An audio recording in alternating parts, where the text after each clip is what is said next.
शासन शेतकऱ्याची ऐकत नाही. अधिकारी मोगाव इथं असून या मोगावमध्ये या दिवशी सुद्धा अवकाळी पाऊस आला आणि माझा धान हा कापलेला होता आणि या कापलेल्या धान होता.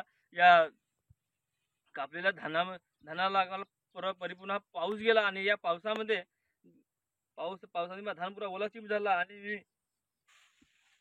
रोजंदारीच्या बाया आणल्या आणि धान असं पलटो हा बांधलो आणि काल पण पाऊस हा रात्रीला काल हा बांधून गेलो पलटून आणि या पावसामध्ये हा जमा केलेला पुन्हा या पुण्यावर काल जोरदार म्हणजे तरी पण 1-1.5 तास चांगला असा मुसळधार पाऊस झाला आणि या मुसळधार पावसामध्ये हा धान परिपूर्ण हा ओला चिंब झालेला आहे. आणि आम्ही या तलाठी साहेबांना खिल्लारे साहेबांना आम्ही कॉल केला पण ते आमचा कॉल उचलण्यात असमर्थ दाखवत आहे. तरी पण मी शासनाची विनंती करतो की तरी शासनाने त्वरित येऊन मोका चौकशी करून आम्हा शेतकऱ्याचे पुंजण्याचे आणि कापलेल्या धानाचे त्वरित पंचनामे करावे अशी मी शासनाला विनंती करतो.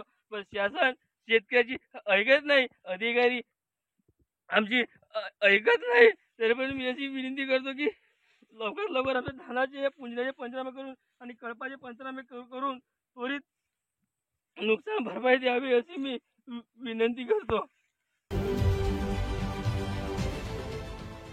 देश विदेशातील प्रत्येक घडामोडींचे लाईव्ह अपडेट मिळवण्यासाठी आता साम टीव्हीच्या सर्व सोशल मीडिया प्लॅटफॉर्मला लाईक, फॉलो आणि सबस्क्राईब करा.